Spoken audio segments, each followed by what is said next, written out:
크게는 두 가지 타입이 있는 것 같아요. 그 보이스 캐디 형태.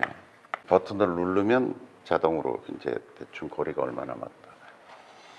근데 이 보이스 캐디는 이제 그린이 이렇게 있으면 그린 센터 기준으로 불러주는 게 있고 그린 초입 기준으로 불러주는 게 있어요. 그걸 잘 알면 이제 쓸 수 있는데 요거는 좀 거칠죠.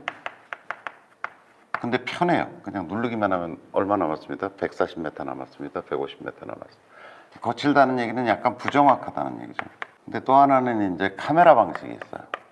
카메라 렌즈가 방식이 있어요. 여기 뭐 여러 회사가 여러 회사가 있어요. 브랜드는. 그리고 이거는 대부분 좀 그 카메라 만들던 회사가 만드는 경우가 있어요. 예를 들어서 니콘, 뭐 여러 회사들이 이제 제품을 만들고 있는데 얘는 좀 불편하죠. 이렇게 찍어서 대부분 이제 깃발을 찍어서 거리가 얼마 남았다. 그리고 이제 높낮이도 보정을 좀 해주죠.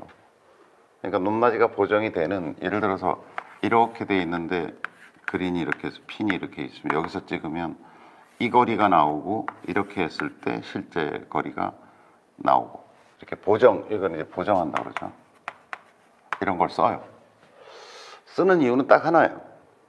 이런 걸 이제 우리나라는 어쨌든 대부분 캐디가 있는 어떤 라운드 환경이잖아요.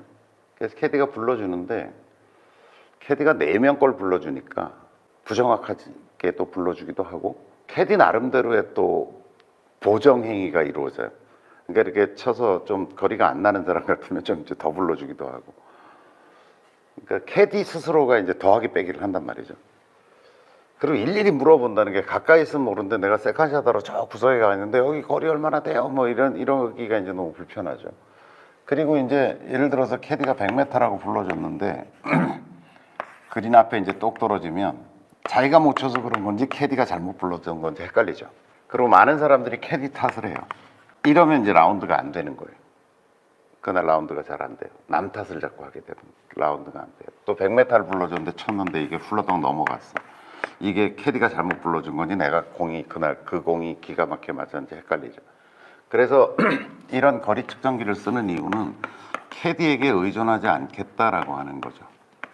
그러니까 잘 치든 못 치든 내 책임하에 치겠다라고 하는 측면에서 저는 거리 측정 장치를 자기가 운영해라, 자기가 써라라고 하는 게 기본적인 거예요. 그러니까 또 과거의 골프 혹은 뭐 이 캐디 시스템이 우리나라처럼 이렇게 발달되어 있는 나라는 없거든요. 그런데 가면 거리를 측정하는 능력도 골프의 능력 중에 하나예요. 그러니까 그것도 능력이란 말이죠. 목측 능력도 능력이고, 그래서 캐디에게 의존하지 않는 골프를 해야 된다는 대원칙은 전 분명하다고 봅니다.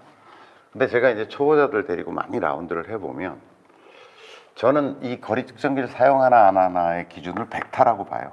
벡타.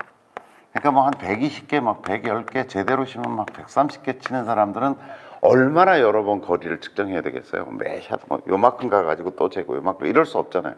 진행상 안 돼요. 그리고 의미도 없어요. 워낙 많은 거리를 측정해야 되기 때문에.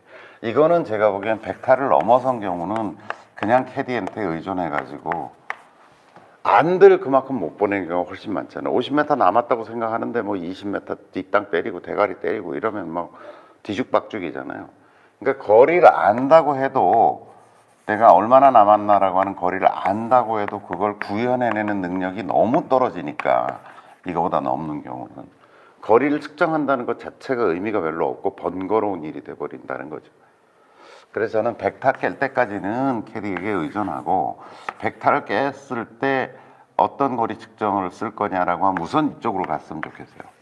보이스 캐디처럼 좀 단순한 형태, 그냥 여기다 모자에다 꼽아놓고 아니면 시계에서 이렇게 누르면 그냥 바로 거리가 나오는 그런 편의성이 있는 걸 우선 쓰고, 그 다음에 이제 한 90타운저리를 치게 되면 이쪽으로 갔으면 좋겠다는 게 제 설계예요. 그러니까 제가 말씀드린 거는 원칙적으로는 캐디에게 의존하지 않는 골프를 하자. 거리든 방향이든 바람이든, 심지어 그린에 올라가서 방향을 놔주는 것조차도 되도록이면 캐디 의존도를 줄이는 쪽으로 자기의 골프 라이프를 설계하자. 근데 거리 측정기를 사서 쓰는 거는 벡타 깨고부터 하자. 벡타를 깨고 나서도 좀 보이스 캐디처럼 단순한 장치를 좀 쓰다가 그 다음에 실제로 이제 카메라 방식으로 거리를 자기가 정교하게 좀 측정해야 되는 쪽으로 가는 거는 보기 플레이 전후 정도라고 생각하자. 이게 저의 제안입니다.